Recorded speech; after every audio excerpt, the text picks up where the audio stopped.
we decided to do family violence or domestic violence conversation today because, again, of course, November is usually the month that is domestic violence awareness month. Is that how we say it? That's right, Asom, that's right. Yes, it's Domestic Violence Awareness Month. And if you work with children's services or you're involved with child and family services, they coin it Family Violence Prevention Month, which is more or less the same thing. So we are going to be looking at family violence or domestic violence or intimate partner violence and its impact on children, because I think most of the time when we talk about family violence or domestic violence, people would typically think of the two adults who are involved in that.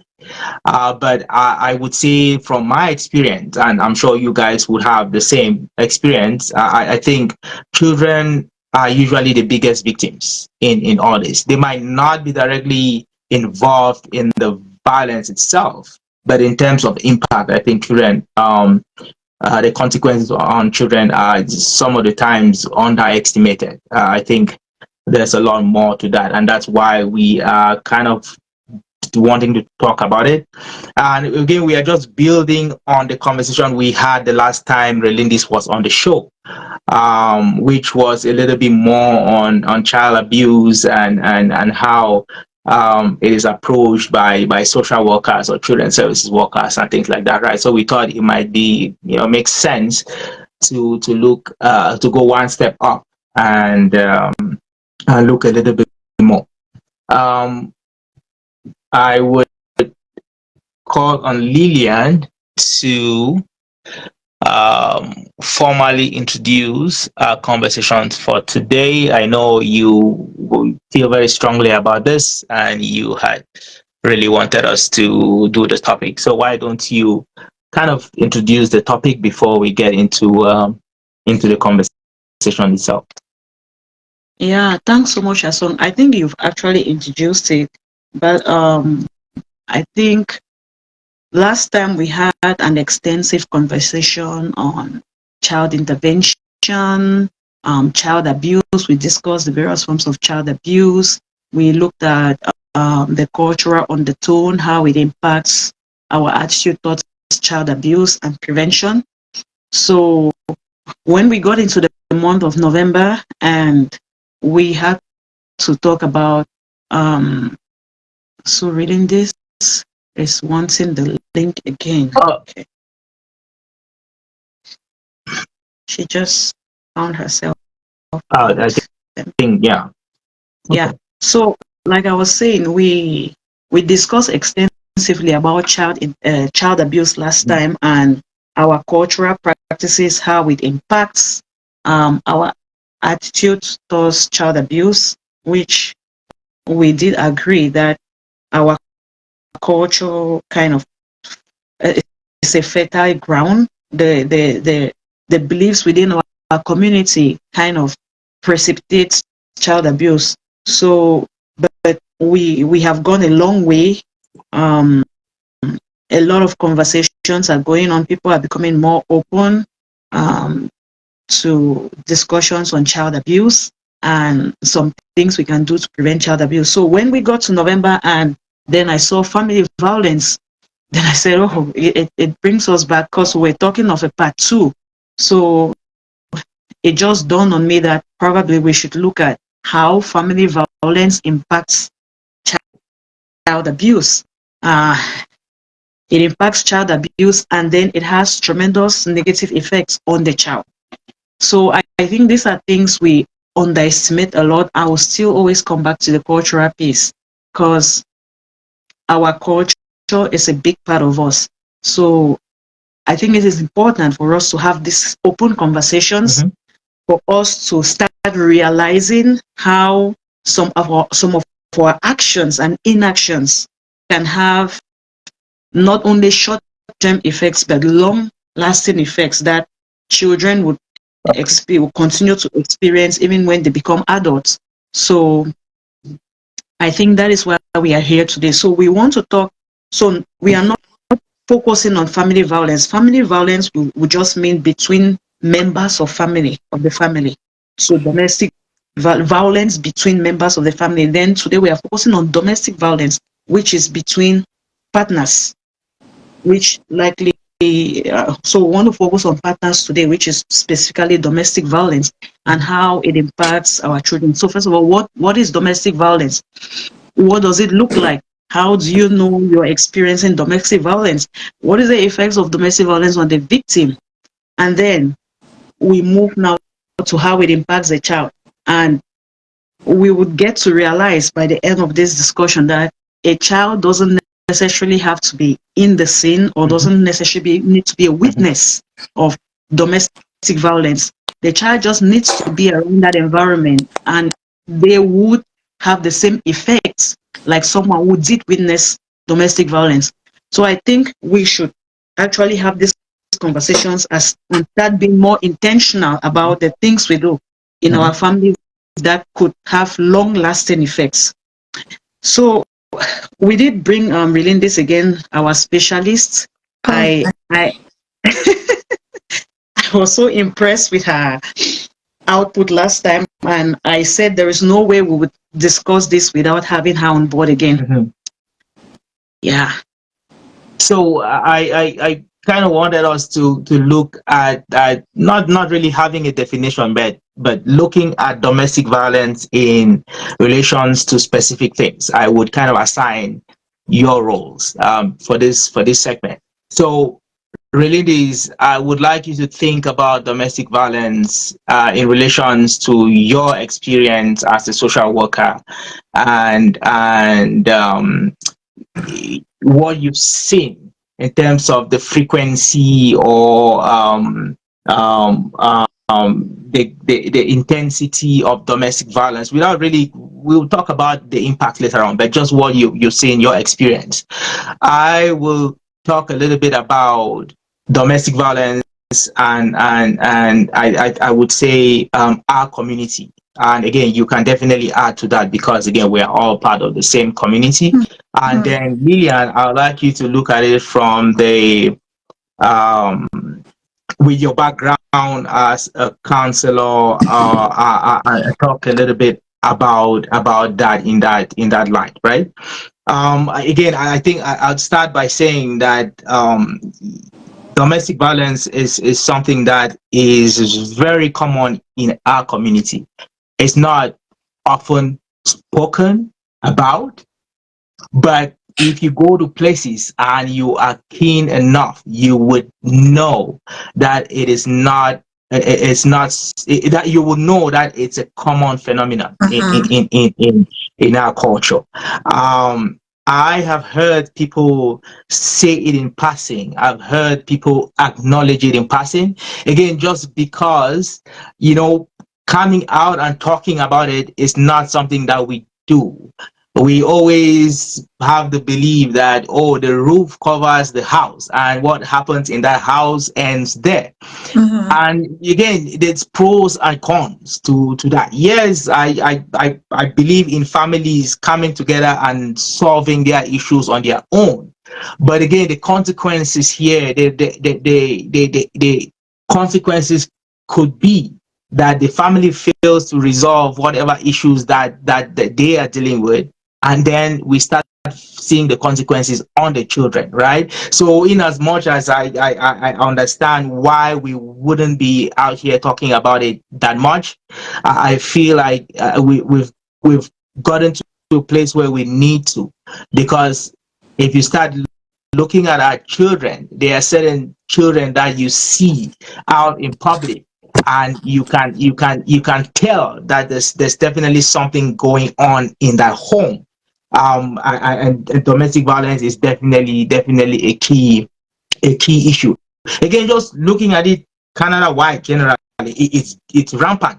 It's not even about our culture. I think it's something that affects a lot of Canadians, no matter as social, economic status, no matter what culture you come from, no matter your age group. And again, I talk about our culture because I'm part of it, but I know that the East Asian culture, so the Indians, Chinese, all people from Asia, east of Asia, have a lot of DV happening in their homes. You would read police reports; they say it, and again, my area of work, there is a lot of that happening. Which again, I'll kind of pass that on to Relindi to talk a little bit about her experience professionally and what she's seen when it comes to the frequency or the I guess the frequency of domestic violence related. So just before Relindy steps in here, I would Mm-hmm. like us to reverse roles because I would like us to get a balanced perspective here. Sure. We want to hear from a man. We want to hear from our African man. When Relindy tells us what she thinks, based on her own experience, what she thinks domestic violence is, we'd like to hear from you as an African man. What do you describe as domestic violence? What would you say is domestic violence? Mm-hmm. Let's hear from Relindy first. Okay. This is a tough one, to be honest with you guys. This is a tough one because, and I'm trying really hard to maintain that Yes. lane where Asom Yeah. placed me. Yeah. Yeah. Uh, it is a tough one in my role, as you specified. I think 80% of my files are DV related, right? So, and a lot of times, 9 out of 10 times, there's denial. So when you go out, you meet the family and you try to talk about or ask about, you've received a report. Let me start there, a police report, and then you have to go out and interview the family. When you get there, there's usually that denial. They start by denying. And then the what I have experienced as well is that the mom who, and I know that DV doesn't only, it's not only like men abusing women. The roles have reversed a lot now. So that's one thing that I try to be mindful of, even though I would say a larger percentage still comes from the man upon the woman, right? But I try to be mindful because I do know that in the few cases that roles are reversed, when we look into it and we look at it open-mindedly, we find out that that man has gone through a lot or is going through a lot, right?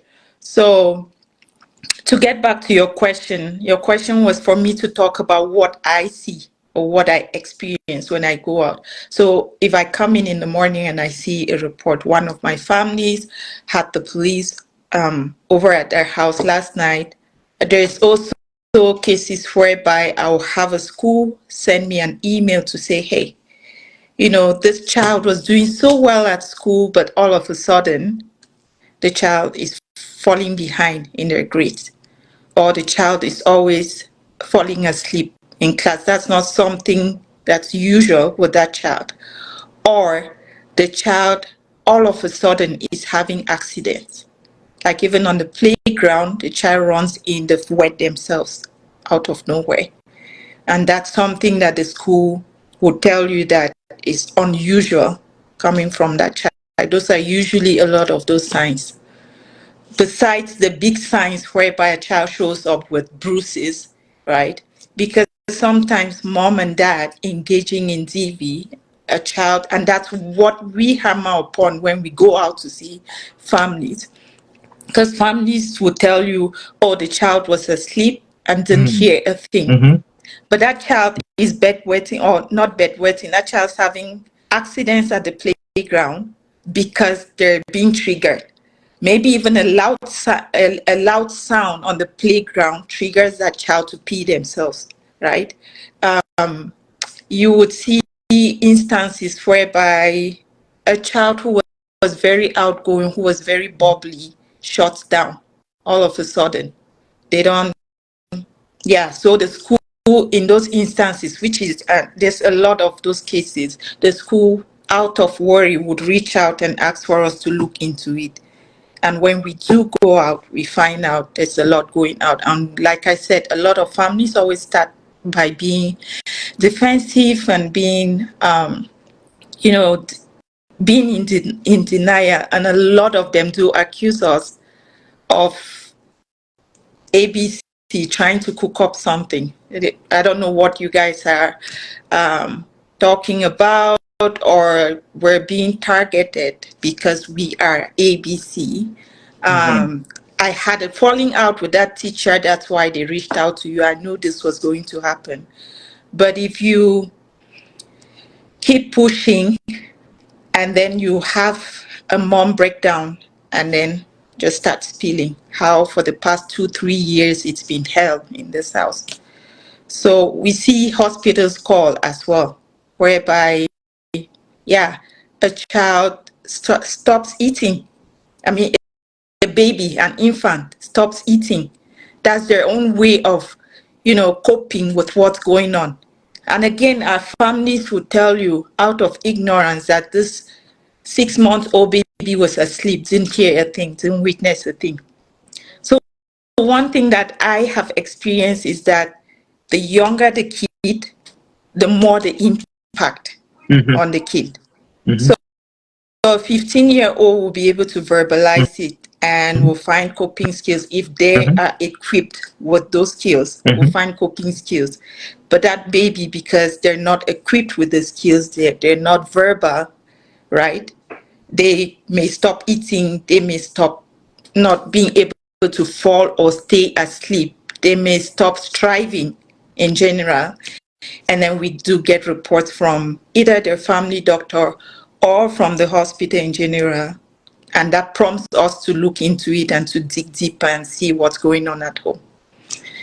So I'll leave it at that for now. I know there's still a lot of pieces that we need to touch upon, but I'll leave that at that for now. And then That's interesting. That's interesting because what I hear is you get information more from schools and probably third parties, not necessarily the parties involved in the violence.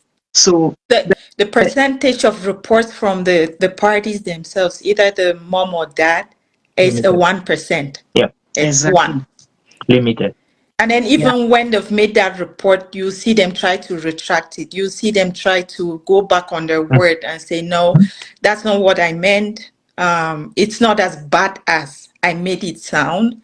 It was a one-time thing, and I know why it happened.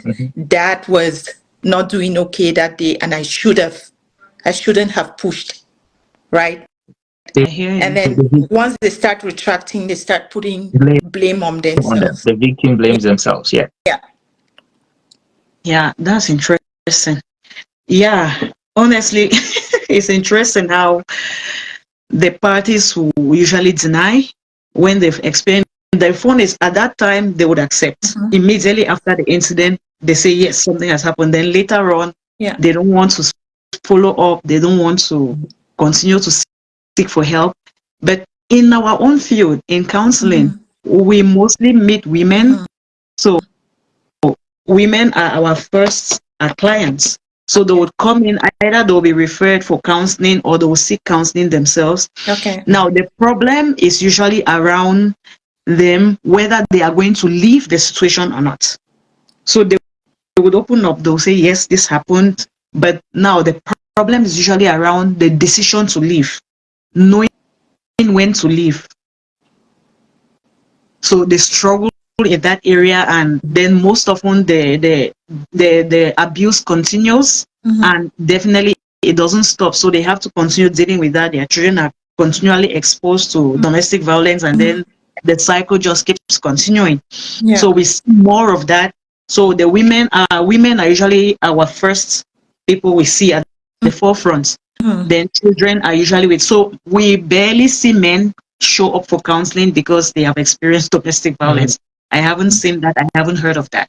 So they will not show up. So men will most likely come in probably if they, after a separation or so, they have been thrown out of the house, they start struggling financially. So they would come in more for financial help, dealing with coping skills around their economic stressors. and not the fights between themselves and their partners. Okay. So that's what we see more often. So what is your own take? What would you say domestic violence is? I mean, if you had asked me this a couple of years back before I got involved in social work, I would definitely have had a completely different understanding or explanation of what I think domestic violence is. I can definitely assure you that I would have never defined it as a means of control. Again, just because again, as a man, and you from back home, an African man, you feel like you you are entitled to have a certain level of control on your partner, or yeah, on your partner, right? Mm-hmm. You can Mm-hmm. decide where they go, how they go, and things like that. It's acceptable that a man does that. It's also acceptable that a man, um, I don't want to say physically disciplined, but I think there's a certain level of tolerance for physical contact between partners back home, especially if it's coming from the man or the husband in that relationship, right? So a Yeah. couple of years back, yes, I would have played this. I would have not I wouldn't have taken it as seriously as I do take it now. With what I know, and I think a lot of my brothers and fellow men from different cultures are getting a realization Mm-hmm. that relationships here are a lot different from back home, and the expectations and how you treat or how you establish your manhood, if you want to call it that way, is way different. There's way different ways of doing it here. So yeah, I a couple of years back, I would not agree with you that emotional abuse exists, right? I would not. Just like we've had conversations with my male friends, Mm-hmm. and we've talked about, can a man um sexually assault the wife, or can you rape your wife, right? If you ask any man back home, they would say it's impossible. It's not something that is, it doesn't make any sense, right? But Yeah. again, it is a problem. It's abuse per Yeah. se. So again, I think we are definitely constantly changing. The longer I stay here, the more involved I get in what it is that I'm doing. I begin to my mentality has changed a whole lot, and I am beginning to accept things that I probably wouldn't have accepted um, um, 10, 20 years back, right? I think Mm-hmm. many men that I know would be in the same position, where we now see domestic violence as an issue, and where we either are avoiding to be part of that, or we are encouraging our male friends to find other means of dealing with their partners than being abusive. So yeah, I would say, in short, that is how much progress I have made personally, Mm-hmm. in terms of understanding and accepting domestic violence as what it actually is, as opposed to the concept from back home. Yeah. And to throw into the very important point you made, still culturally related, I would say not patterning to the Cameroon culture per se. I would say a lot of our files are from new arrivals. A Mm-hmm. lot of our files. So with, I don't want to call specific communities, but with whatever community has grown the most this year, for example, just know that a lot of my files will be from that community, right?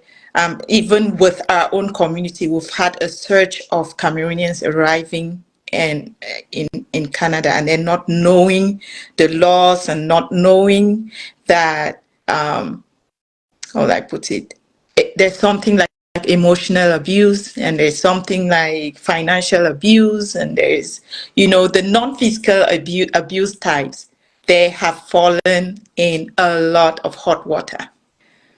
So Yeah, I agree. Yeah, go ahead with this yeah, before no, we finish. I just wanted to reiterate that a lot, like tagging it back to what Asong just said. a lot of the files that we're getting lately are from a lot of newcomers, which ties back to what you just say. Like, not, I'll just say a lot of them do not know the Canadian laws and that behaving a certain way is considered as abuse. So the 90%, I believe, just believe that hitting a woman is Okay. the only form of abuse.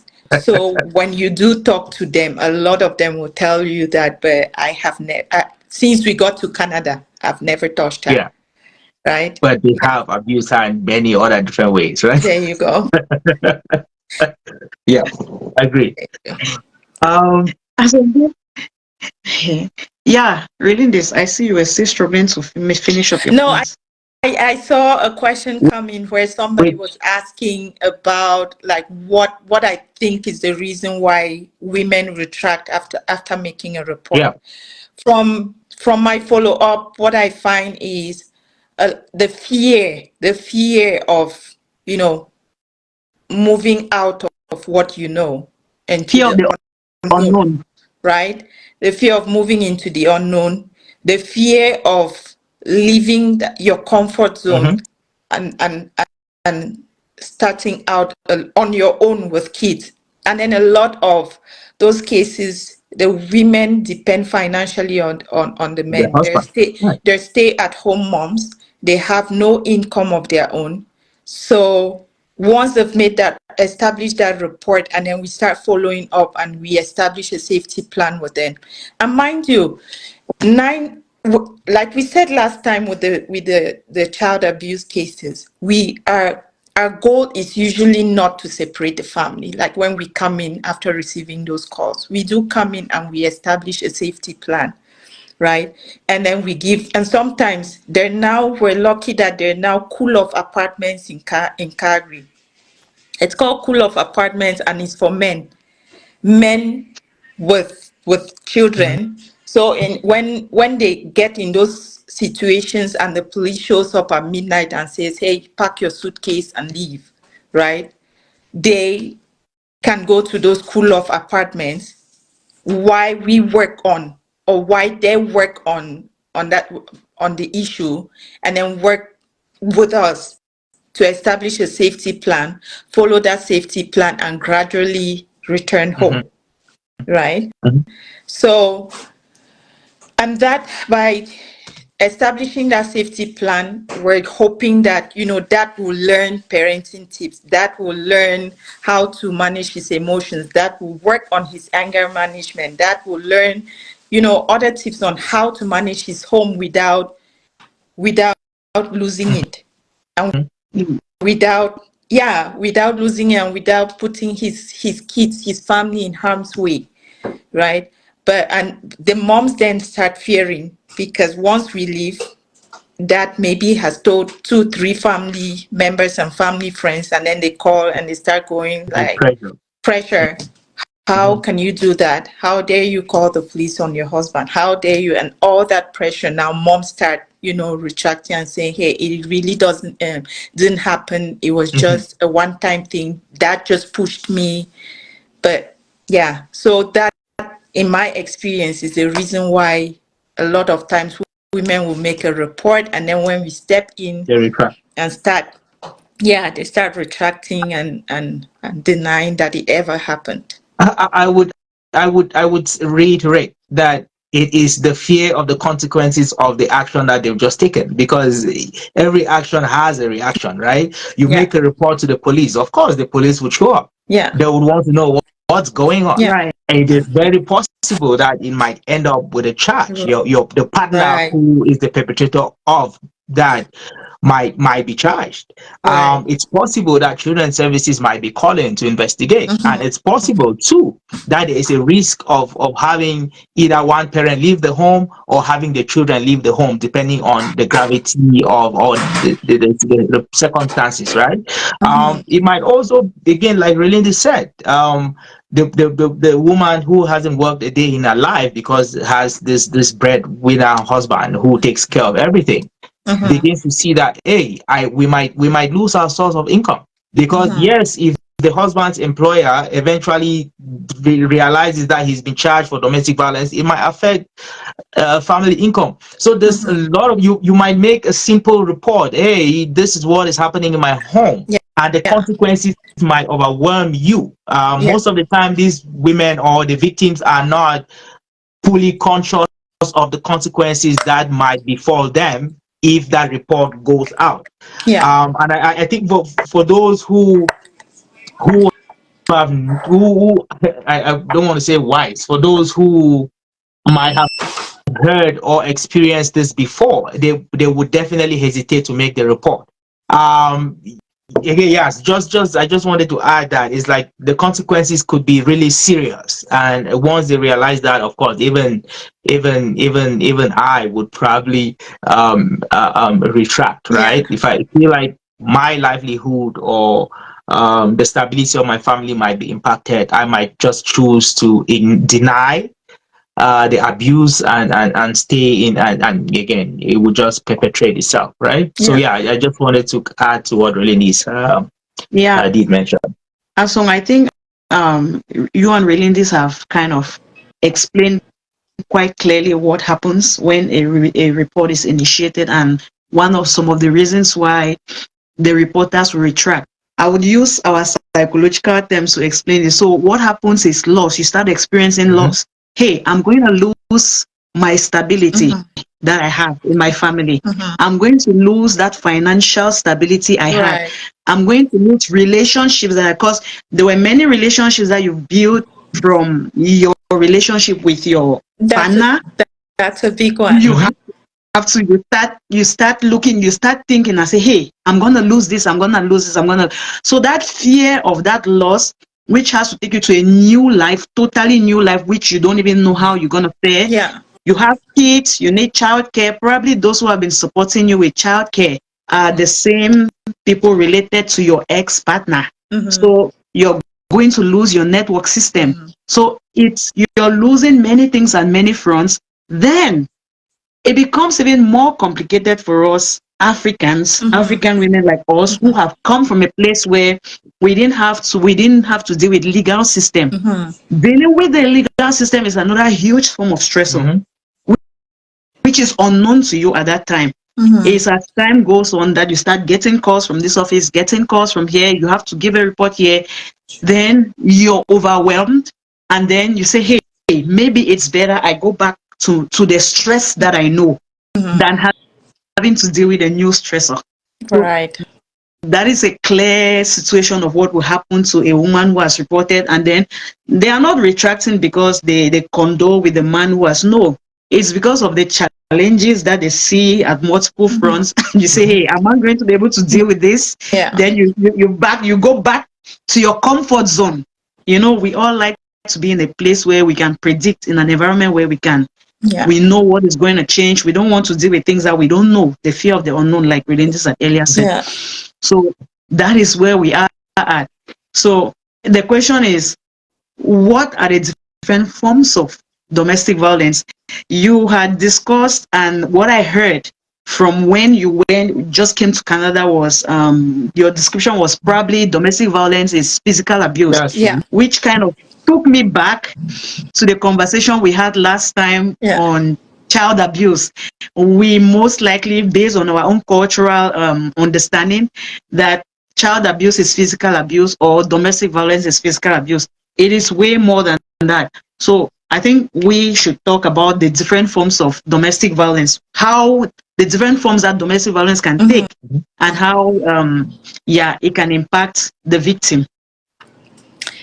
Sure. So I'll talk about two.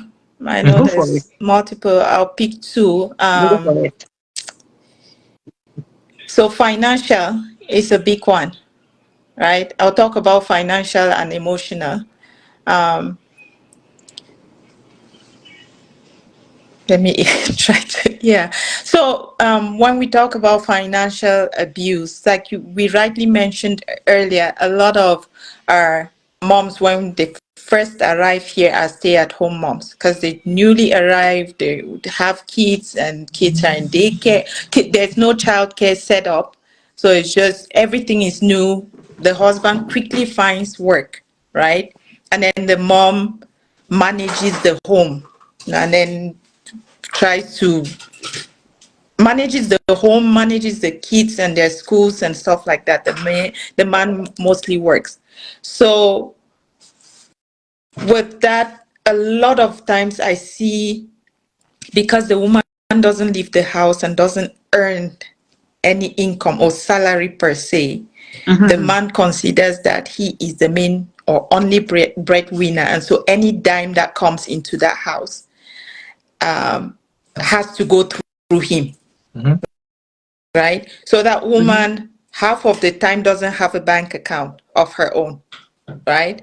Half the time she needs to seek his opinion or seek his consent before she can spend a dime of that family money. And a lot of times, going back to the financial abuse, a lot of time this man withholds the finances from her. So he, for example, he'll say, okay, we'll do groceries on the weekend, right? And then he goes with her to the grocery store. She picks everything for the family. He pays. So she has no access to the family finances. Mhm. And even if she has to buy anything for herself, even a bus pass, it has to go through him. That is financial abuse. Because a lot of times women are stuck in horrible situations because, Yeah, no. I mean, they can't make it out there without a dime of their own. They can't make it out there for a day with kids without a dime to their name. So the fear of that, the fear of the unknown, and then the fear not knowing the system and not understanding that there's help out there and there's support in place for situations like that, makes them or limits them to want to hang on to what they know, even though like they're drowning. They're Right. drowning. Related is talking about money and control. Have you had situations where the man wants to control the child tax benefit, which automatically goes to the woman, but because this woman has a little bit of money that he has no control over, he is making as much effort to make sure that the money goes somewhere else so that this woman has no access to anything. I Have have. I have come across a situation Yeah. where people have gotten into serious fights and arguments just because the man who controls the money unfortunately doesn't have that money paid directly to him so he Yeah. can control it, Yeah. and he is making an effort to reach out to Canada Revenue and say, hey, I want that money paid to me because again, just a little bit of, I mean, Yeah. it's pathetic, even though I am laughing about it, but it tells you who it tells you a lot about the man in question, Yeah. who wants to know and to tell, who wants to manage even the smallest amount of money that isn't technically his, Yeah. but money for the kids, right? I have seen cases whereby, like I said, with the woman not having access to money, in those cases, I've seen where the man has opened an account and said it's a joint account. So that money gets paid into that joint account, Yes. but the woman is technically not allowed to spend a dime out of that Mhm. account without his consent. That's him Right. withholding funds from her. Right. And he calls it a joint account, but he has his own personal account whereby his paycheck goes or pay goes into, right? So the one that he calls a joint account, because that woman doesn't work, that the only money that goes through there is the child tax benefit, right? So again, it's not his Mhm. money. Like the system has set it up to go to the woman because it is meant for the kids. And a lot of times, these new moms are stay-at-home Mhm. moms, and that money is meant to support them to meet the kids' needs, Right. right? That is the But in purpose those of the abusive child. Yeah. situations, yeah, a lot of our abusers or perpetrators are hanging tight onto that every dime that comes in through that account and makes it their business to Mm-hmm. know how every dime is spent. Different. Yeah. Right. Mhm. Yep. Okay. Yeah, thanks so much, reading this for that succinct example and clear explanation on what financial abuse looks like. I think we should look at a simple definition of what domestic violence is as we go along, so our viewers are not confused on what we are discussing. So, domestic violence is a pattern of abusive behavior in any relationship that is used by one partner to gain or maintain control over another intimate partner.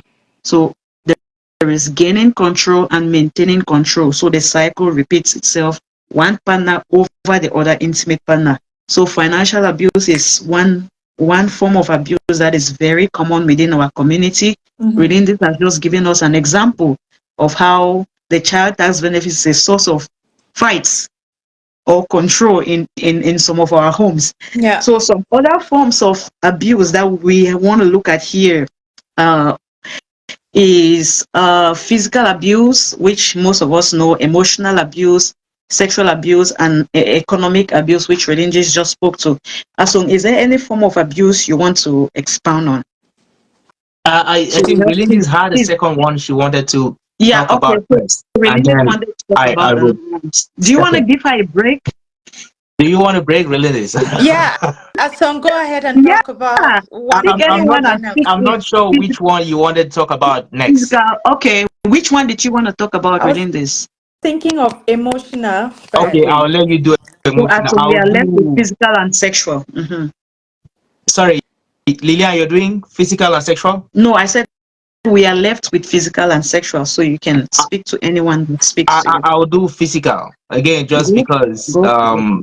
I seem to have touched on it earlier. Okay. Again, yeah, physical would be, any physical contact with your partners, hitting, pushing. Um,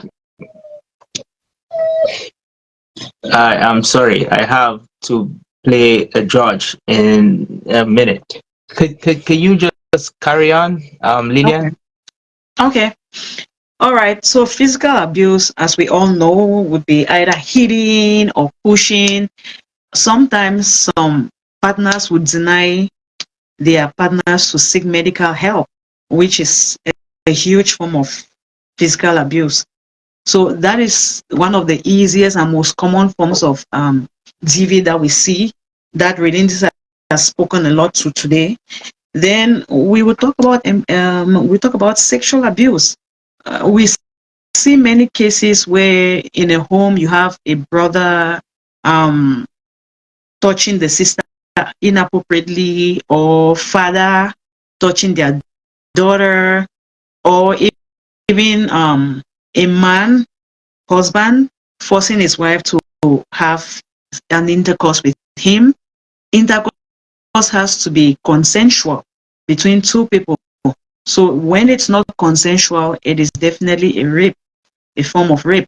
So pressuring your partner to have an intercourse with you or touching your child inappropriately, those are all forms of sexual abuse. And unfortunately, within our community, we don't feel comfortable talking about these forms of abuse because, first of all, we don't quickly talk about sexuality. We don't discuss, when we're growing up, we don't discuss sexuality. So it's hard for us to to express sexual abuse when it does happen. I have I would share a little story. I have a friend who, when we're growing up, she was usually so close. She wouldn't talk. She was always withdrawn. But for some reason, I felt like, what's wrong with her? She barely engages. She's usually just angry. But of course, we had no idea what was going on with her. Later on, when we're in the university, she did disclose that she was being sexually molested by her cousin when they were growing up. So we go back to family violence from the discussion we're talking about today. So this is not domestic violence, it's family violence. So her cousin was sexually molesting her, but because it's sexuality is a taboo. It's not something that we openly talk about within our community. She did not feel comfortable or safe to talk about it with anyone. So she had to keep that for as many years as possible till her university level. Imagine what she has gone through mentally and the experiences that she's missed out on because she did not open up or she was not comfortable opening up. So I think it's time for us to start creating a safe space um, to have conversations first with our children about sexuality first, because you wouldn't just get up one day and talk about sexual abuse when you haven't discussed basic topics like probably which part of your body is your privacy, setting those boundaries and actually respecting them. So I think we have to it's time now for us to start having those conversations around sexuality to create a safe space for our children to open up to us if ever they have been or there's an attempt of someone trying to sexually molest them.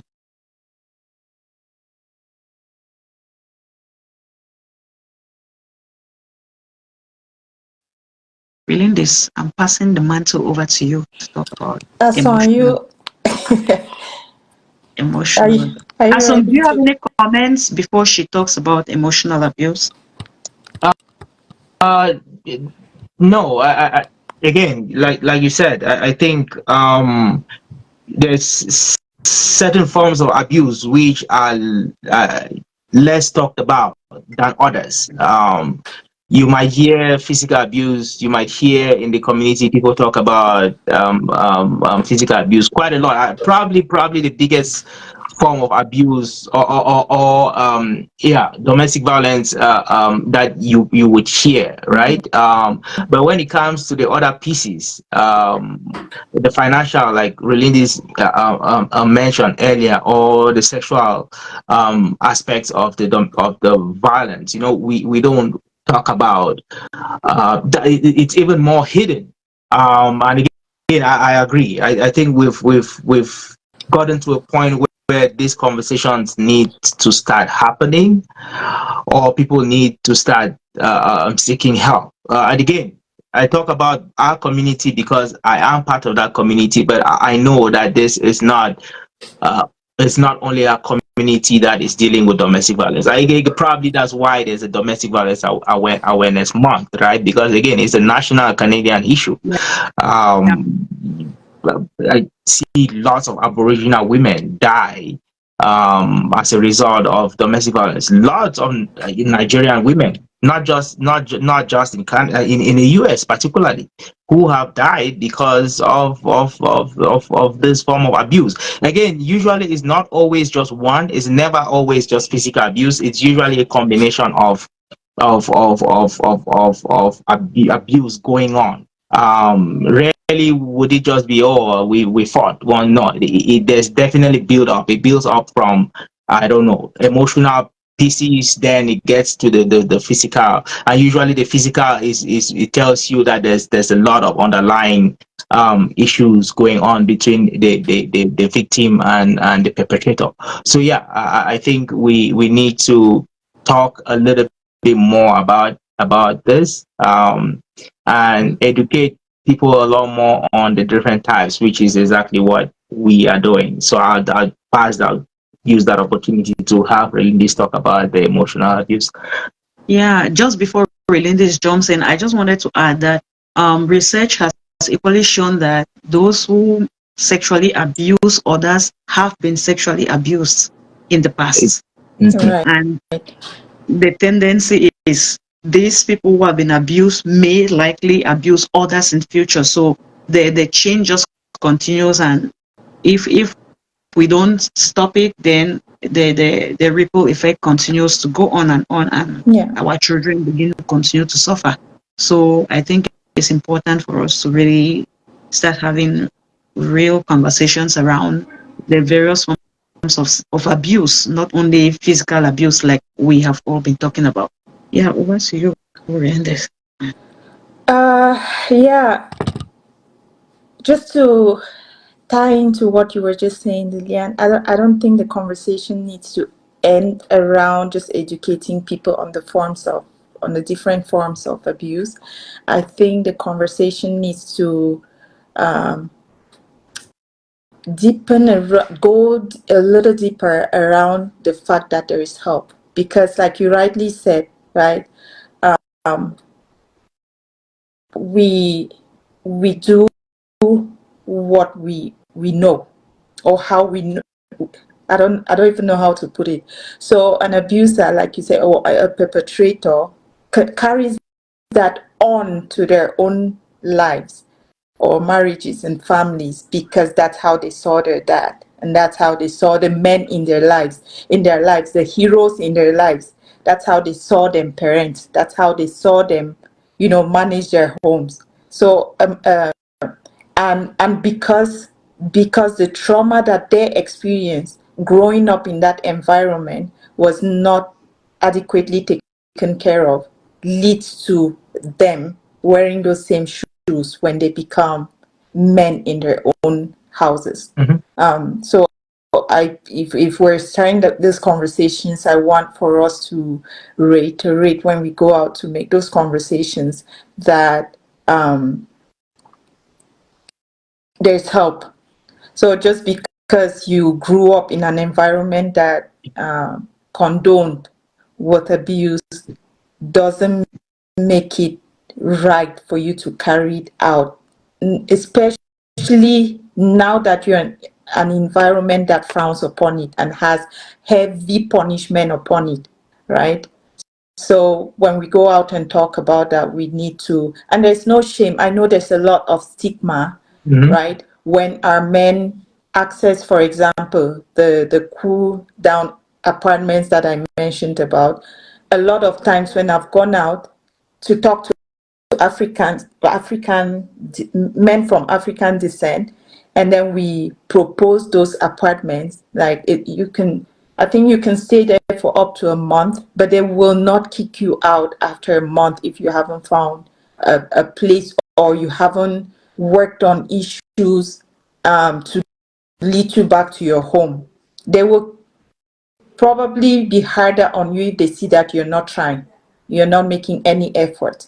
So a lot of men from our backgrounds turn down that help. They turn it down because of the stigma. Like, they don't want their friends to know that they're accessing that help. They don't want their friends to know that they're out of their homes. They don't want their friends to know that the police attended their homes yesterday. So instead of catching that rip in time and fixing it quickly, they try to cover up, and then the tear or the rip gets bigger and bigger and gets to a point where it can't be fixed. So getting us back to emotional abuse, I think that is where the abuse begins. Really, yeah. Yeah. So a lot of the different forms of abuse, before any family or couple gets there, it always starts off with the emotional abuse, whereby the perpetrator will put rules in place. For example, if you're not allowed to leave the house unless I'm home. So while I'm at work, you're not allowed to leave the house. So he comes back from work and notices that there's, for example, a jug of milk that he knows wasn't there. Where is it from? Oh, well, I went to the corner store. How dare you? And then he could stop talking to you. That's a form of emotional abuse. He could start, isolating you, right? Others, I've seen cases whereby, because the phone is in the man's name, the man disconnects the phone. Yeah. So you're not allowed to contact anyone when he's not home. Right. You're not allowed to talk to anyone unless he's home. You're not allowed to go to any place unless he is going with you. Yeah. Right? So by the time that victim starts trying to push back a little, that's when the other forms of abuse, Kicks kick in. in. Yeah. Yeah, that's that's a great description of what how emotional abuse should look like. So that actually got me wondering, what is usually at the origin of domestic violence? Like, how do people become violent? Where does it come from? Ason, do you want to touch I, on that, or you I, want me to carry on? I'll let you carry on since you're already in a role there, and then I'll come in. Um, you know what? In my experience, right, when I sit down with perpetrators or families that I work with, Mm-hmm. especially men that have learned the tools, they have learned how to manage their emotions without um, taking it out on their partners. They share at that point, that it is like I mentioned before. For some men, it is not because that partner is doing anything wrong. It's just how they saw their dad, managing his own home. He had zero tolerance, and when he set a rule, that rule had to be respected. So he doesn't. He now that he feels that it's a form of weakness for him to allow his partner to go and come as she pleases, because that would never have passed with his dad. So those are skills that he learned, right? So it's not even like a tree. I know a lot of people talk about triggers, like maybe it's caused by drinking, or it's caused by forms of addiction. If the man, each time he drinks, he hits me, right? But I always say that there's something deeper than just the drinking. On the line, There's yes. a lot of underlying, right? So you don't just wake up one day and just start drinking and hitting on your partner. Mm-hmm. Yeah, there must have been situations or build up of emotions, and then because you cannot be a man and act as a man in your, you know how can I even put it, while sober, you need something to hide behind, and then you take a bottle of beer or two and then let loose. But like I said, a lot of cases that I have taken part in, the causes are usually the man would confess, like how he got to this place was due to seeing his own dad beat his Mhm. mom, and that's how his dad got his home to be straight. Like each time things were falling apart, his dad would lose it on his mom, and then his mom would step up, and then the home will be how his dad wants the home to be, Yeah. right? So that So a lot control of piece. men will argue with you till the end of times that there's nothing wrong with that. My home, my rules. Yeah, Yeah, a lot.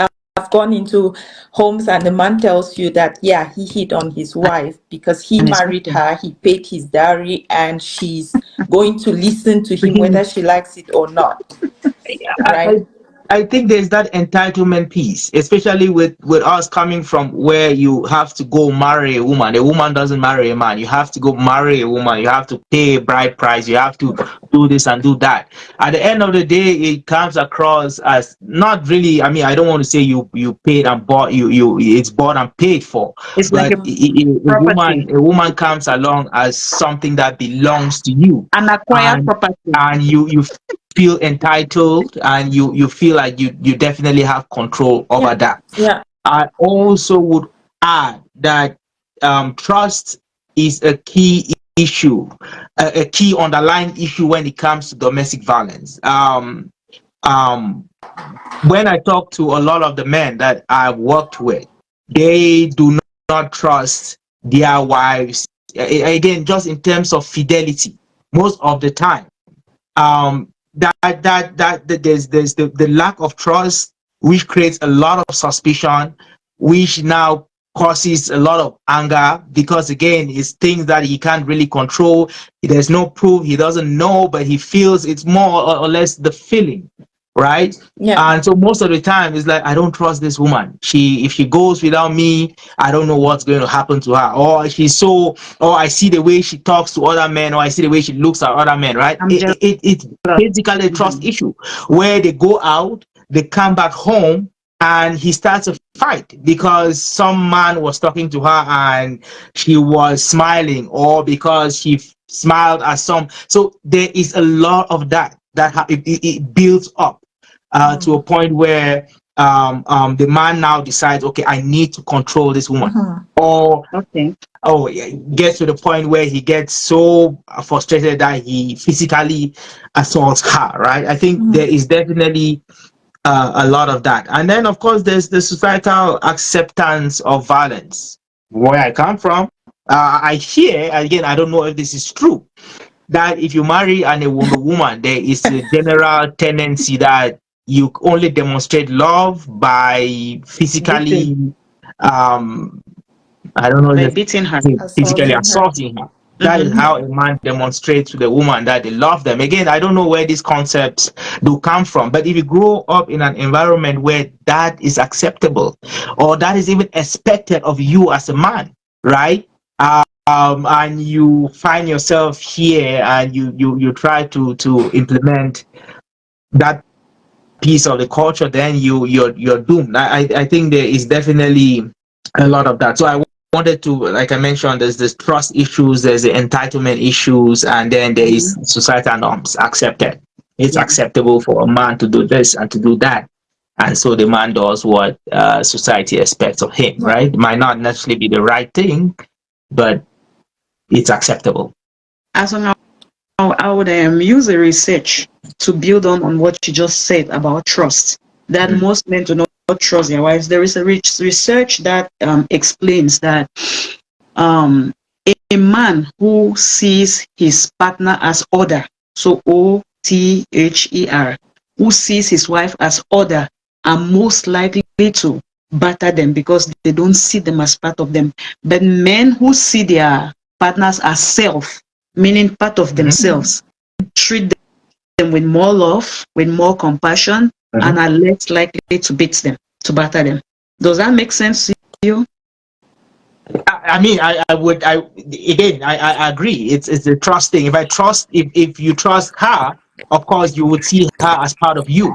And if you don't, then she is some sort of order, some outside of you, right? So Yeah. again, of Exactly. course, you wouldn't beat yourself, but you will beat Yeah. somebody else, right? I like the way you put it. You wouldn't beat yourself because they don't identify their partners as part of them, so Mm-hmm. not themselves. So they see them as other.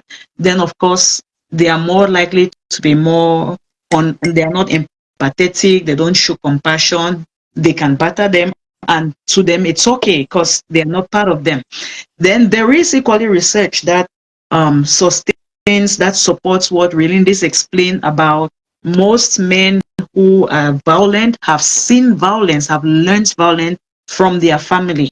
They saw it growing up, it became a norm to them. That is why they don't see anything wrong there. It's just okay. I didn't do anything wrong. So they learn violence from their family and then they repeat, and that is a tendency, and that is why we are having this discussion today. Yeah. Because most adults that we have today who are violent have seen violence growing up, Mm-hmm. and then they have grown to become violent people. Mm-hmm. So if your children are being exposed to violence, then violence is going to be normalized as a form of correction or as a Mm-hmm. form of control, Mm-hmm. as a form of maintaining your control over someone. So that is where we are.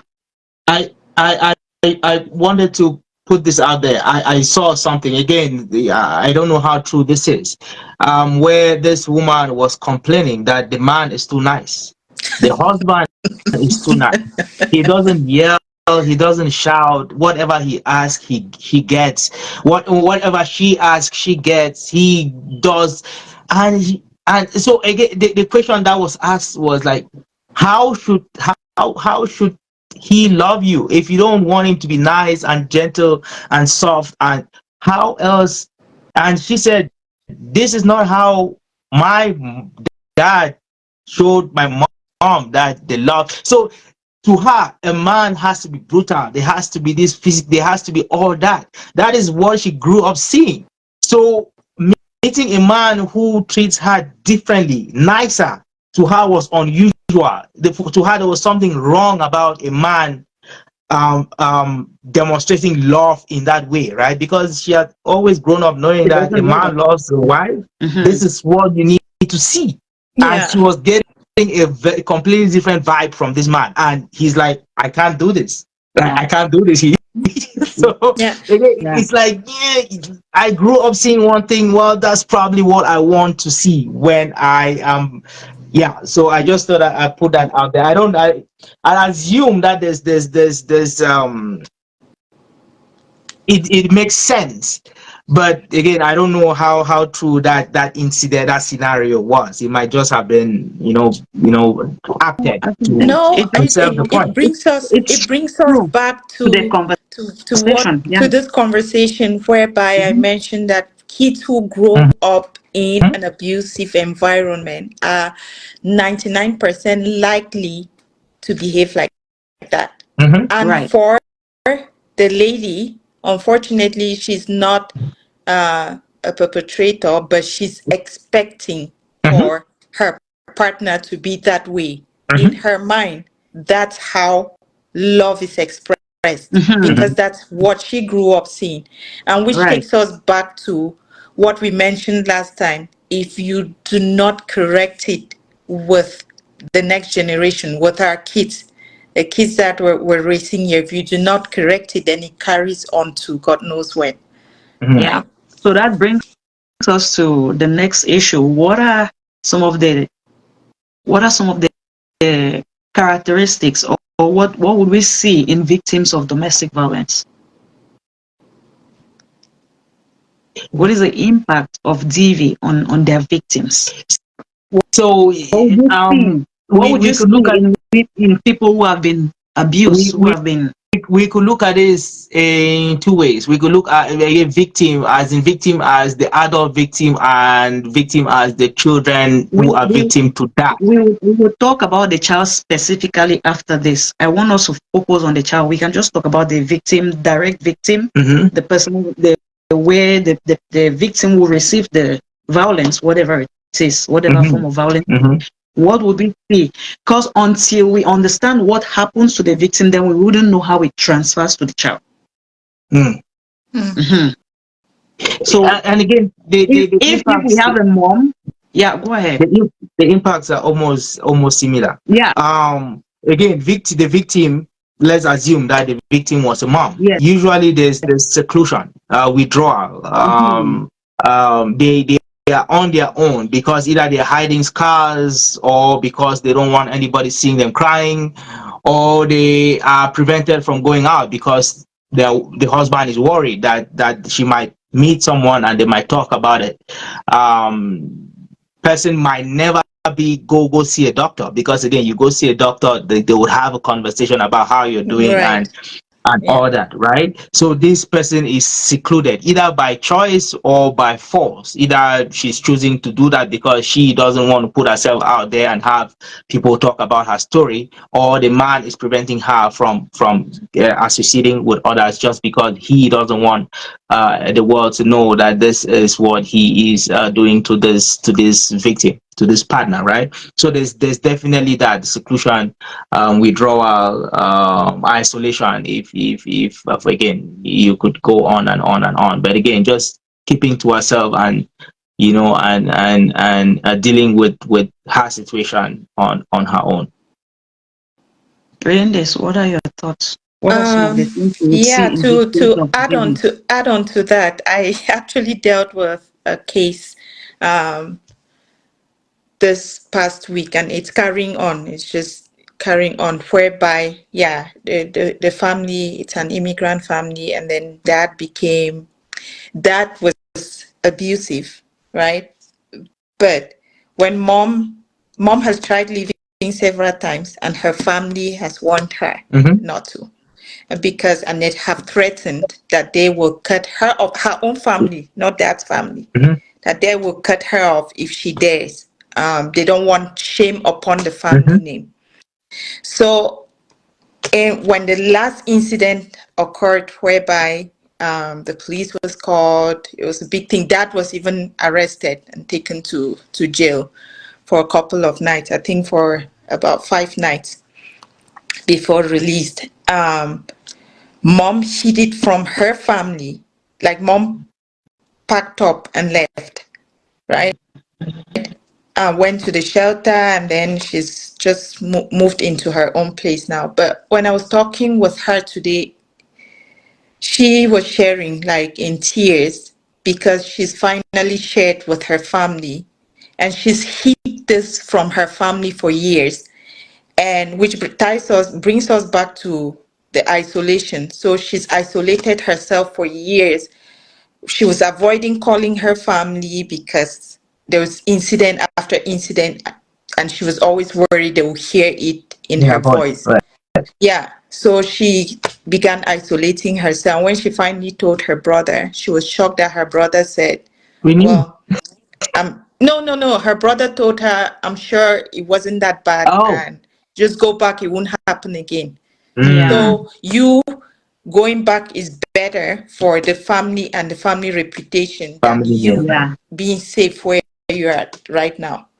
So yeah, I just thought I would share that, which is very like it happens in a lot of the cases that we see, especially on cultural Mm-hmm. files, not necessarily yeah, African Yeah. cultural files.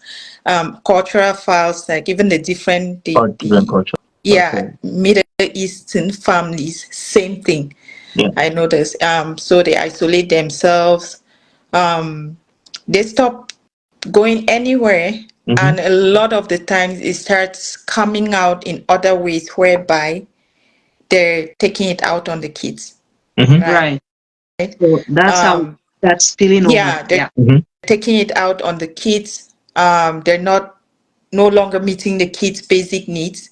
neglect. Yeah, Hmm. neglect sets in, and then mom in some cases becomes depressed, whereby she's Mm-hmm. in bed all day long. Mm-hmm. Yeah, She Mm-hmm. can't get herself out of bed. She loses interest in all the things that were meaningful to Right. her before the Mm-hmm. abuse. right. I don't think I can think of any other, but Yeah, yeah, those are yeah. like the examples that come Those to mind. are yeah, those are some great examples of I, what will happen to a victim. I think red flags again. Just to add up Hmm. a little bit to what me and Relindis have been talking about. I think sometimes very trivial things could hold a lot of weight. So, for example, you have a friend or a sister or a brother who you talk to on the phone regularly, and all of a sudden he's not taking your calls, he's not returning messages. If he takes your call, he doesn't want a video call, Yeah, or she doesn't want a video Right. call. right. It tells me that there's something that is being Something's hidden. wrong. So no, really, how small it might just be a little not picking your call for a week, and then after that they take your call and they do a video call. So the question is, What was why? going What on? was going Yeah. on Inconsistency. within that week, Yeah. right? Inconsistent. Yeah. That Mhm. you couldn't do a video call, and now you're okay to do one, right? Or Yeah. you're only doing a call when your partner is around. You never answer my phone calls unless um your partner or your wife is those little things would tell you what might be happening. So you go to a home, for example. I go to a home. I talk to this mom who is sitting there. I'm like, so what do you do for fun? What do Nothing. you do? She's No. like, They're unable to tell no, I you. just stay home. I'm like, do Hmm. you go with the kids to the park, the No. the playground, which is like 2 minutes away from the house? She doesn't. No. She No. doesn't leave that box, that house that she is. It tells me a lot. Yeah. You don't go grocery shopping as a woman. You don't take the kids to school. You don't go to the playground. You don't nothing. Yeah. It tells me that there's something, there's control happening. And again, back to the consequence. Again, if you're not associating and you're not mingling and you're not doing the things that you love to do, what happens next? Depression, like Relinda said. They get Yeah. depressed. Mental health starts Mm-hmm. deteriorating. Yeah, Hmm. even their physical health too Even Yeah. could be physical impacted by that. Go ahead, Relinda. Yeah.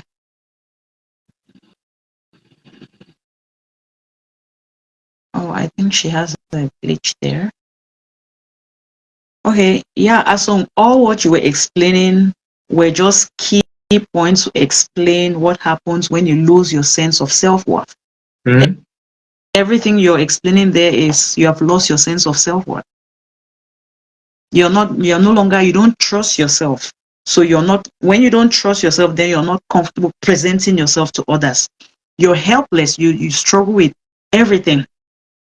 You can't help yourself, you can't help others, you can't help anybody. That is why we want to talk about this so that we can understand how it impacts the victim directly. Then definitely if a mother is helpless and she has lost her sense of self-worth, she is struggling with anxiety, it has probably developed to a panic attack or Mm-hmm. post-traumatic stress disorder, depression. What do you think is going to happen to the children she's taking care of? Neglect Neglect. transfers to them. So, what are some of the effects of domestic violence on children? Let's head on there.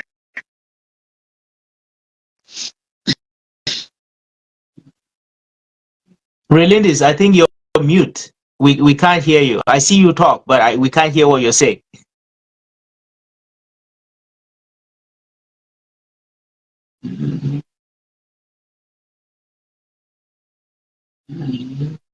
We still cannot hear you.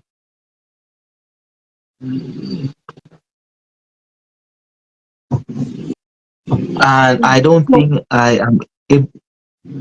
So while we are trying to get really this connect, I'll just throw light on some of the things I would see as Really, impacts maybe if you if you out. go sign out and then send a request, I will bring you in and hopefully we'll resolve that issue. Yeah, I think so. Probably she received the call or something, then it muted her. So I've had that experience before. So Okay. some of the things we would see in children who have been exposed to domestic violence is they become victims of physical abuse. We would see them, children who have witnessed domestic violence are at serious risks of short and long-term physical and mental health problems. Mm-hmm. Children who witness domestic violence between parents may also be at great risk of being violent in their future relationships, Mm-hmm. which we have discussed already. So I don't know if she's back now, if she can jump in. Is it okay now? Yes, it is okay. Perfect. Yeah. Sorry Yeah. about So that. in this, I just threw light on some of the issues we would see with children who have witnessed or who have been exposed to domestic violence. What do you have to say about that? Did you want to look at it from maybe children, preschoolers, or you break it down at a different age group, preschoolers, school age, and teens? What are some Yeah. of the effects? I think in your one of your analysis you did explain, you talked about accidents, Mm-hmm. bedwetting, withdrawal, Yeah. drop in school, which are some of those. They are very Yeah. common effects In of your in what younger children. kids, yeah, I did Yes. mention that in younger kids. So I will just brush upon that and let Asong maybe talk about the effects on teenagers because Mm-hmm. the effects are different. Yeah. So in younger kids, like I said, their performances at school drop significantly. Mm-hmm. Kids lose sleep or cannot fall. Even when they do fall asleep, they cannot stay asleep. Yeah. Um, they lose appetite. They don't. They don't strive. They start losing weight because they don't eat, right? Yeah. There are also kids that used to be bubbly. You just see them like gradually withdraw and just become like a shadow of themselves. Mm-hmm. Um, and then they start acting out at school as well. In the Tantrums. playground, they have a hard time sharing. They have a hard time sharing spaces. And they know how, the only way they know how to solve issues or conflicts on the playground or in the classroom is physical. Yeah, no, they start hitting each other. They start hitting other kids. Um, or even the teacher. I have a kid who would hit the staff and try to bite and things like that. So nothing that was being done, like all the different strategies that were tried at the schools wasn't working until when that file came to us and we went and started like having conversations with the family. It became very clear that that child was experiencing or was seeing things that no child should be exposed to. And again, that's what ties me back to what I'll tell you, that parents feel that when kids are asleep, they don't know what's going on in the home. They don't understand what's going, or they don't hear what's going on, so they're not affected by it. Um, I think I'll leave it at that. Where Yeah, I think reading this, those are some very great points you brought. Yeah, just to add to what you said, the children become fearful, they become anxious, they struggle with separation, they develop a separation anxiety. anxiety, yeah. Then some children, they experience increased crying. For some, they suck their thumb Yeah. continuously, it increases. Yeah. So those are all different coping strategies that they discover, that they develop, that are unhealthy. So in in school age children, you will experience things like they'll feel guilty, they'll want to blame themselves, they would struggle with their self-esteem, they wouldn't be confident anymore. So mother has been exposed to domestic violence, she has lost her self-worth, she's struggling, she's helpless. That passes it over to the child feels the energy, not necessarily seeing the abuse, but then they feel it. Mom is And no they, longer paying attention, mom is no longer focused, it transfers to the child. So the yeah. child begins to project that as well.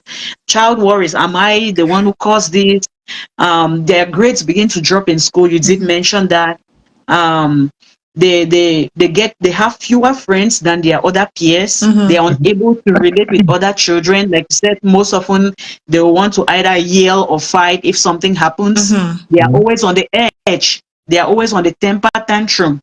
Then they have a lot of health issues. They start developing health issues. Either they are getting too sick, they are not eating well. So the effects are tremendous. At every level, you would see something not going well with that Yeah. child. So I don't know, maybe as we want to talk about teens, what are some of the things you would see in teens? What I want to add is that the effects are for depending on the age usually just aggravates as they grow up. Okay. And if you're looking at teens, it's probably almost the same, but now it's a lot more serious, right? So again, just ability to make friends. Yeah, I've seen teenagers who go to school and you talk to them. I've had cases where I talk to a teenager, I'm like, really, who are your friends? How many friends do you have? They have no friends. They Yeah. can't make friends.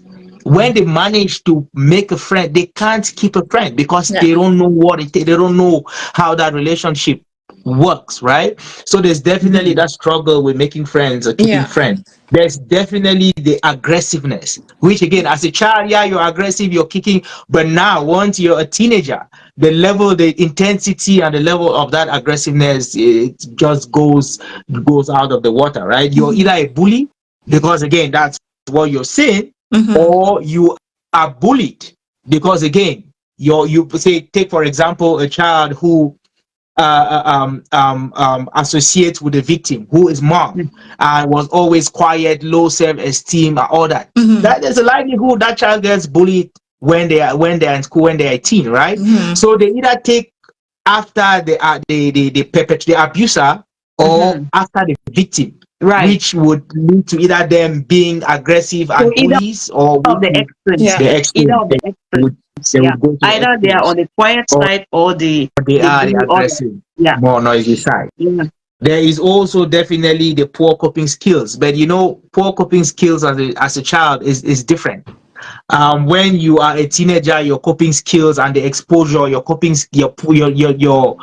unhealthy coping skills are a lot more risky. So you get into drugs, you get into alcohol, you get into other things to manage the anxiety or the stress or the trauma that you're dealing with, right? So Yeah. so it becomes a lot more unhealthy. Again, they usually self-destruct. I know kids who have experienced so much domestic violence that they like, I don't care. They self harm. They are self harming. They are threatening suicide. They are, threatening to kill others, because again, it's like, I have nothing to lose. I don't. I'm not worthy enough to be anything. Yeah. So I would destroy Self-worth. myself, and I would Self-worth. destroy you What's in the the process. Yeah. point? If you, Yeah. yeah. What's the So point? Is it again, doing things the, right? the older they get, the I think the more serious, The more um severe um the yeah, Mhm. the more severe the impacts are, definitely. Yeah, um thanks so much, I Asom. I think mean, that's it. you've given a good overview of what we'll see in teens, like self-harm, behaviors like alcohol. They start engaging in drinking alcohol or taking drugs. They engage in fighting. They want to bully their friends in school, or they are too withdrawn. They don't have friends. So those are very common things we'll see. Then most of them start struggling with relationships. Mm. Mhm. So not only in school, even at the family level, they are unable to relate with others Yeah. overall. They struggle with relationships. Yeah. So those, or most of these things that we've discussed are some of the short-term effects that we would see in children. What happens in future, long-term, what happens? The children become at greater risks of repeating the cycle of abuse, which we've discussed, that they start repeating again. They want to fight, they want to show every character that they've seen in their parents. They want to project it in their own lives, Yeah. because that's the ideal situation for them, and it's just Mm-hmm. okay. Then we see situations where children who witness abuse are at greater risks of health problems in their adulthood. So it's not only when they are young. The more as they grow older, they become even more prone to health problems like mental health issues that we've discussed, the Mhm. depression, the anxiety, the PTSD, panic attacks. That's if the situation is not addressed. Mm-hmm. Mhm. Then they may suffer from health issues, like as some did explain. You would have many of them struggling with maybe diabetes, obesity. Then you get issues like self-harm. They don't know what to do, so they just turn to any option: heart attacks, poor self-esteem, and any other health issues that you can imagine. Mhm. So that is what will happen in the long term. That is what could happen in the long term. So my question is, can children recover from domestic violence or abuse? Absolutely. Oh, Okay. definitely. I think if it's addressed in a timely manner, Mhm. they Mm-hmm. can recover from it. And there has to Yeah. be consistency Mhm. Mm-hmm. when it starts getting addressed. So, for example, if we start working with a family and then they're referred to like counseling, Mm-hmm. they need to be consistency. If the family is working as a unit and trying to work on these issues to maintain the unit of the family, there Mm-hmm. needs to be consistency. So that always showing up, right? So if they have counseling this day and at 5 p.m. and that shows up 1, 2, 3 times, that child will know that no, there's changes happening, that is Mm-hmm. starting to show up. Even at home, if the child is seeing like the tips from the counseling spill over into the Mhm. home, the way dad talks to mom, the way mom responds to dad, the way dad talks to the child and their siblings, so that it Mm-hmm. can be addressed. That work, they all need to put in the work. Mhm. I'm not putting it on Yeah. the child. If the family is serious about addressing it, they all need to put in the work, and then that trust, that lost trust, because a child who has experienced DV loses trust In the adults. in the adult in his Yeah. life. So those adults need to regain that trust. Um, I'm sorry. That child needs to regain the trust of the adult in their life in order for Mm-hmm. them to heal, Yeah. right? Mhm. So it's a lot of work. They need to engage with services. There's support in place, and that's what I always say: all is not lost. There's Mm-hmm. support in place to help families come out of it strong. So those families need to put in the work, and when they put in the work and a child sees that redemption in their parents, it's easy for the child to come out of the water, right? Yeah, thanks so much for reading this. You're very right. Domestic violence, the effects, the impact of domestic violence on the child can be redeemed. Yeah. That is if we step in immediately, Mm-hmm. we seek for help, Yeah. and then we work, we set up, we want to Mm-hmm. create a safe space for our children. Yeah. Because the first thing is they have lost that safety. What Right. made them feel safe was Yeah. lost. So the first thing you want to do is create a safe space for the child, Right. which could either be either you guys adjusting your attitudes at home, Mm-hmm. stop domestic violence in any form or abuse, then or leaving the situation, Yeah. walking away from the situation, Yeah. going to a place where the child will feel safe, and then they will not be on the alert, they are fearful, they are anxious. That is what builds up all these consequences And even we even talk about. leaving the situation doesn't fix it. No.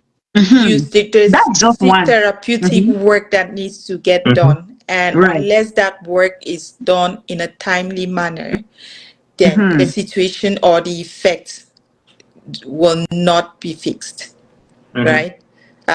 I've seen families just pack and move out, and because again with the culture, we don't believe in therapy, right? A lot of our background stigmatizes therapy, so people do not accept that help. Moms just think by picking up my kids and moving out of that city, moving out of that environment will fix it. No, it does not fix it. That child still carries on that trauma, and if it doesn't get addressed, then it spills into teenage years whereby they start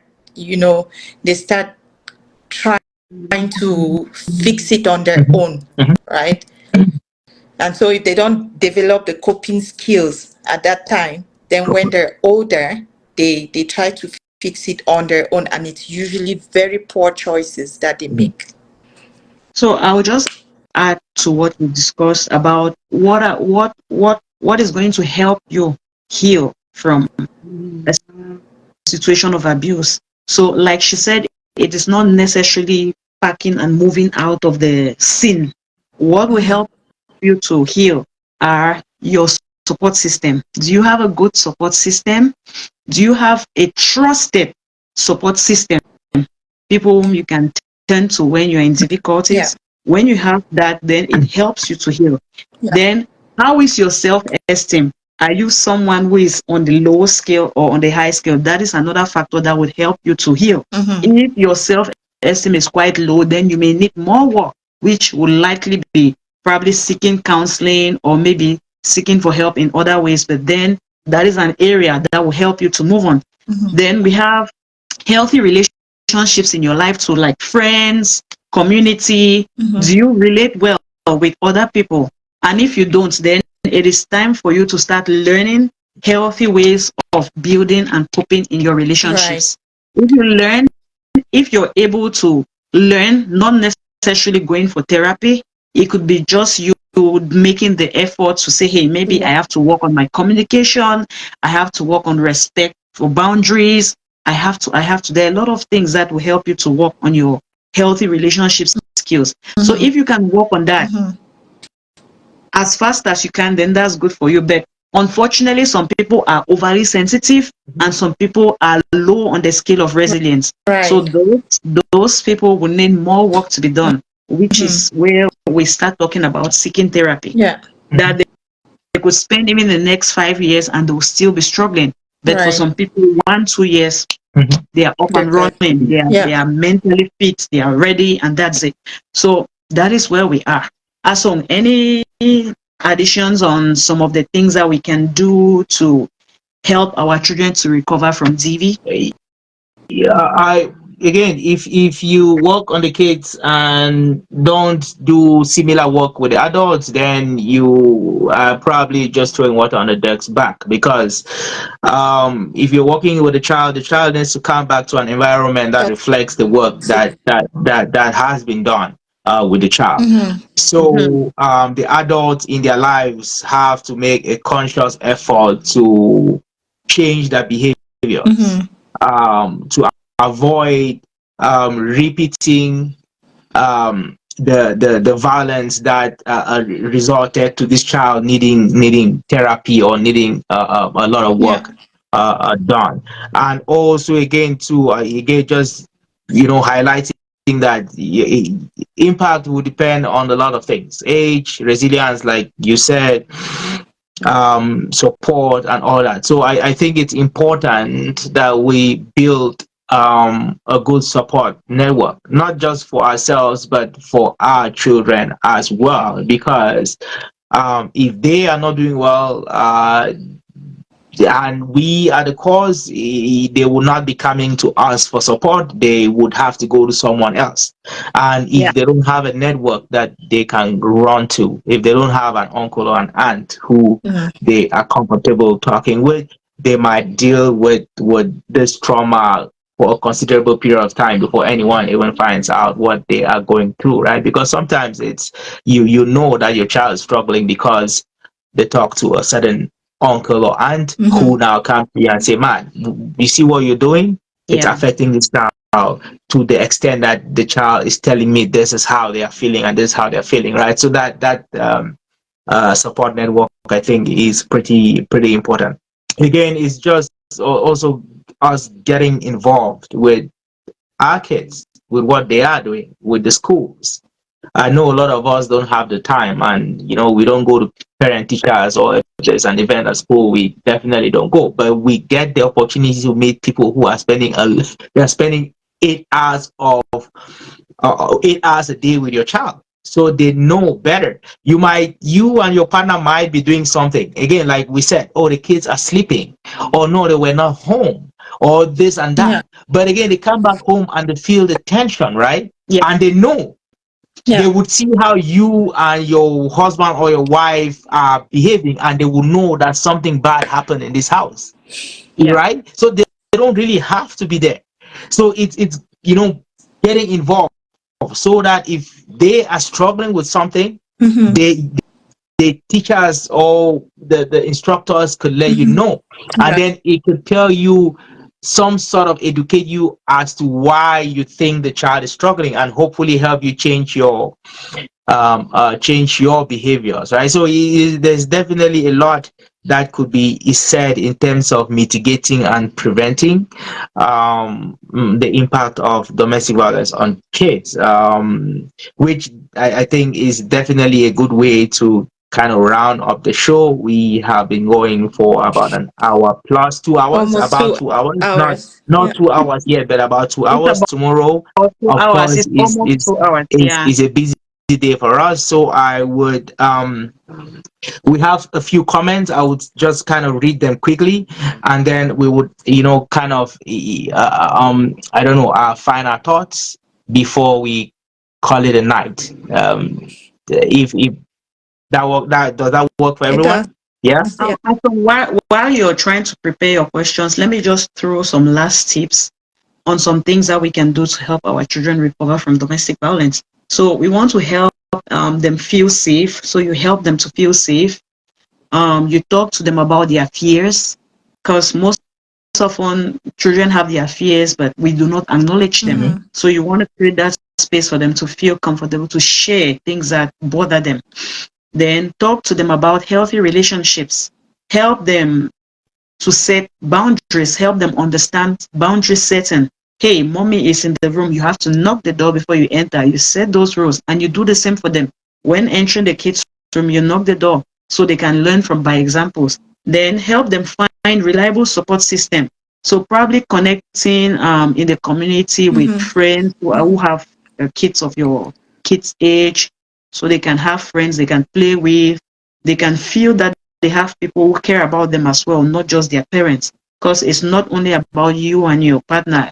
Kids need to be connected to others as well to be able to feel that they have the support that they need. Right. Then, if it gets to a point that you think the family needs help, seek professional help. Go for counseling. Seek help for yourself. Work on your self-esteem. Work on your self-worth. Seek help for your kids. There is play therapy. There are different forms of therapy for kids. They support them. They help them to build, to be able to communicate well. Because most often when you're struggling mentally, you don't communicate adequately. So they help to teach them good communication skills, help to make them understand boundaries, and then they help them to just to connect with others, to learn how to relate with others on the whole. So that is it. It is possible to overcome domestic violence, and let's not forget that a child does not necessarily need to be a witness of domestic violence for them to be impacted. The child just needs to be in that house, and that's it. And the same effects that someone who has witnessed, a child who has witnessed domestic violence, will be the same impact that will be on a child in that environment. Mm.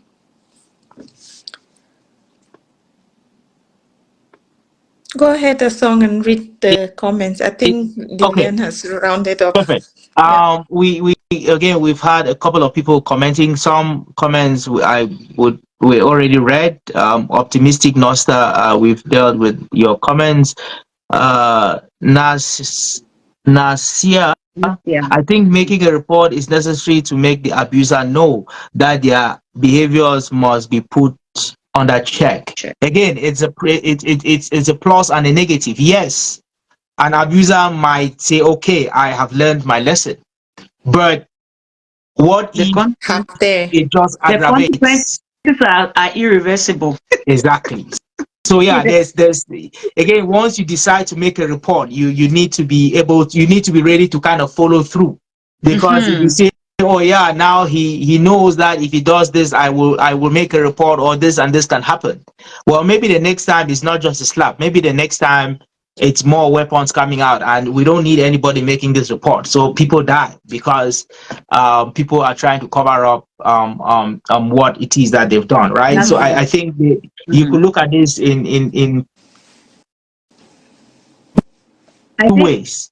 I think we are not by this show saying that women should not report domestic No, I'm violence. saying that if you make a report, you Yeah, should make sure that you're following through, yeah. because making a report and retracting and coming back, taking back your words, yes, he might have just learned a lesson, but what if he Mm-hmm. didn't learn the lesson? What if he's more aggravated by what you did? Do you imagine what might or might not happen? So again, people, you need to take into consideration the consequences of not following through, good Right. or bad, right? Yeah. So in um that case, I think I would encourage people to seek for right, information before pursuing us. right. Yeah. Patience B. Digital abuse has emerged as a prevalent form of DV for couples. Digital abuse. Anybody knows what that is? What did she It's say? What did she digital say? abuse. Like Is it I don't think digital I've encountered any victim that was has mentioned that kind of abuse upon them. We do know that when we talk of control, that perpetrators control even like the use of cell phones and the social use media? of Voila. social media and the Mm-hmm. use of other devices Mhm, at home, the use of other platforms. Like mhm. even when a victim has gone in and sought a no contact order, Mm-hmm. this perpetrators have found other ways to continue To to preach. contact them and to continue with the abuse, right? So yeah, she's Mhm. Mm-hmm. very right with that. Perfect. Which most often is verbal. They would use text messages, use different forms of um, social media to pass messages to you, to Yeah. throw insults, throw threats. Yeah, so that's verbal abuse. Emotional abuse is a huge form of abuse, which is largely underexposed. We don't talk much about it, but it's a big form of abuse. Patience B. Most DV victims will experience anxiety, depression, even PTSD, depending on the level of abuse. I think PTSD is something that we did not really talk about, but it's definitely a consequence to either We did experience it we as a did child. mention Did we? we did mention that. Yeah. Oh Okay. yeah, oh yeah. I mentioned it several years. PTSD. Okay, Yeah, sorry, I might have yeah. missed that. It's one of the mental health conditions that could occur to victims of domestic violence. What are some key considerations when seeking help for a child? Very briefly. What are We some talked key about considerations when seeking help? we talked about age, Yeah. developmental level, Mm-hmm. Mhm. support system, Mm-hmm. Cognitive level. Cognitive level, cognitive, which is right? Because they the need mental to, yeah, level. Yeah. yeah, Yeah, yeah, yeah. yeah. Because some ages we counseling will not be done for children of, let's say, below three Yeah. years old. Yeah, so the age actually matters a lot. Mm-hmm.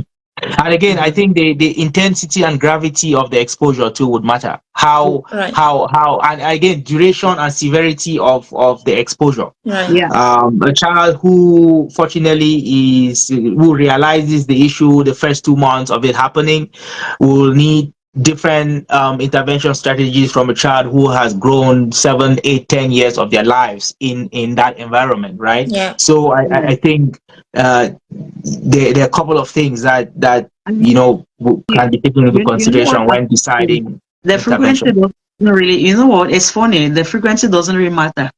It takes just a single exposure to domestic violence for a particular person to To be develop, damaged for to be good. Mhm. damaged. Exactly. So the frequency is not even a factor. For some people, it just takes. So that's why we talked of the personality type of that Mhm. person in question. Some people are sensitive. Before something happens, they pick it up. Mhm. So some people will be more prone Mhm. to mental health disorders than others. Then you have culture, you have societal norms. There are a lot of things that impacts that as well. Mhm. Yeah. Okay, I Okay. think that's ad for comment. So, closing remark. I'll start with Lillian, and then Relindis. Final words before we go. Oh, you want me to go first? Yeah. Let's give the honor to our guest first. Go first. I have reasons why I Okay. want you to All go right. first. Perfect. Oh no, for me, I would just say we should remember. We as parents should remember that we are mirrors. We are like mirrors to our children. Whatever is on the mirror is what reflects back to the child. Mm-hmm. So we should know that we are their models and that we should do our best to work on ourselves so that we can be able to raise kids who would be healthy, who would have healthy relationships, and who will be able to pass on good, um, healthy skills to their own children. Mm-hmm. Yeah. Perfect. That's it. Um, I don't have much to say, but the fact that I think we belabeled this point enough today about the fact that 90% of perpetrators are people who saw and learned from the people that they're trying to model today.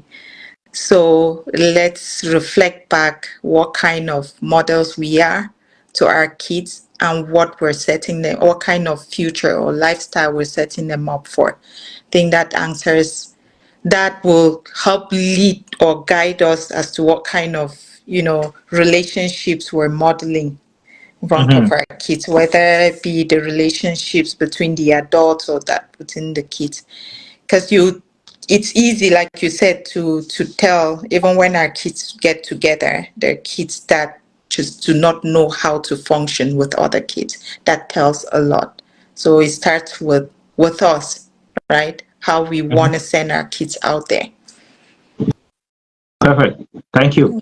Fact: more than 760,000 Canadian children witness or experience violence in their homes each year.